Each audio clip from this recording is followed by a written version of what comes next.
ఈ సంవత్సరం మన 78వ స్వాతంత్ర దినోత్సవాన్ని జరుపుకుంటున్నాం. మన దేశానికి స్వాతంత్రం తీసుకురావడం కోసం ఎందరో మహానుభావులు నేల కొరిగారు. బ్రిటిషర్లతో పోరాటంలో కనుమరుగయ్యారు. ఎన్నో ఏళ్ల పోరాటం తర్వాత 1947 ఆగస్టు 15న 200 సంవత్సరాల బ్రిటిష్ వలస పాలన నుంచి మన భారతదేశం విముక్తి పొందింది, స్వాతంత్రం సంపాదించుకుంది. స్వాతంత్ర సమరయోధుల అపారమైన ధైర్య సాహసాలు, త్యాగాలే బ్రిటిష్ వారిని గద్దెదించి దేశాన్ని విముక్తం చేశాయి. అలాంటి వారిలో మన తెలుగువారు కూడా ఉన్నారు. స్వాతంత్రం కోసం తమ ప్రాణాలను సైతం లెక్క చేయకుండా పోరాడిన యోధుల్ని ఓసారి స్మరించుకుందాం. ఉయ్యాలవాడ నరసింహారెడ్డి తెలుగు జాతి స్వాతంత్ర సమరయోధుల్లో మొదటి వ్యక్తి. అల్లూరి సీతారామరాజు స్వాతంత్ర పోరాటం అనగానే తెలుగువారి మదిలో మెదిలే మొదటి పేరు.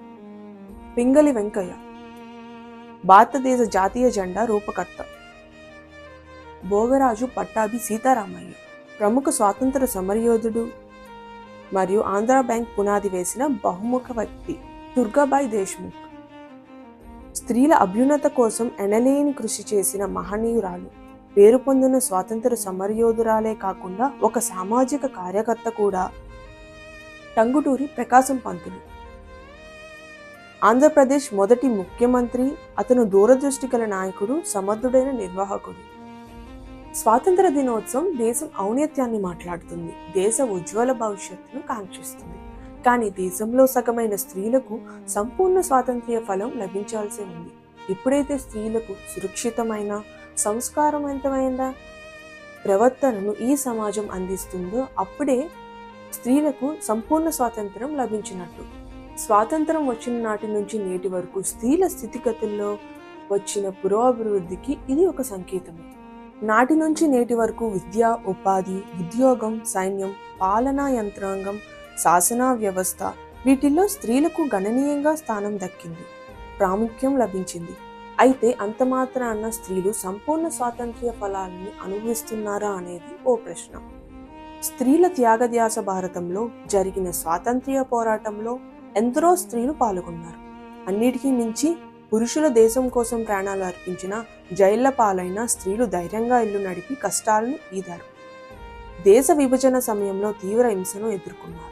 అంతెందుకు 1930 నాటికి దేశవ్యాప్తంగా 30,000 మంది స్త్రీలు స్వాతంత్ర్య పోరాటంలో ఏదో విధాన జైలు శిక్ష అనుభవిస్తున్నారని తెలిస్తే ఆశ్చర్యం వేస్తుంది. ఈ స్త్రీల పోరాటం చాలా మటుకు చరిత్రలో నమోదు కాకుండానే కాలగర్భంలో కలిసిపోయింది. ఇప్పుడిప్పుడే నాటి వీరవనితల గాథలు వెలికి వస్తున్నాయి.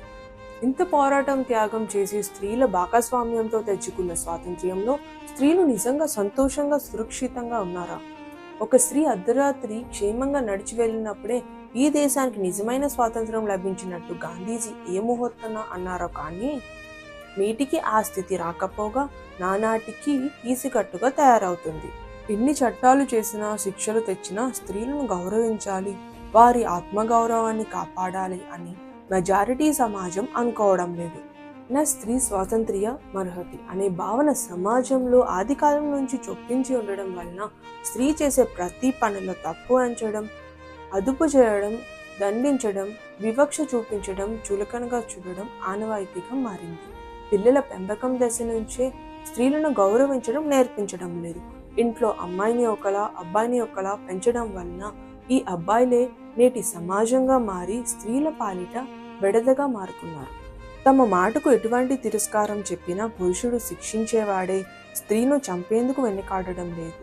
స్త్రీకి ఒక అభిప్రాయం కలిగి ఉండే స్వాతంత్ర్యం ఆమెకి ఎందుకు ఇవ్వడం లేదు? స్త్రీలను ప్రేమ, మర్యాద, గౌరవాలతో కుటుంబం చూసుకోవాలి. అప్పుడే ఆ మర్యాద, గౌరవాలు సమాజంలోకి ఆటోమేటిక్గా వస్తాయి. కుటుంబం స్త్రీకి ఎలా రక్షణ ఇస్తుందో సమాజం కూడా స్త్రీకి అలా రక్షణ ఇవ్వాలనే పౌర శిక్షణ సంస్కారం అవసరం. పురుషులు మాత్రమే కాదు, స్త్రీలు కూడా కుటుంబం, సమాజం, దేశం కోసం గొప్పగా ఆలోచించగలరు. వారికి స్వేచ్ఛ, స్వాతంత్రం ఇచ్చి చూస్తే తెలుస్తుంది.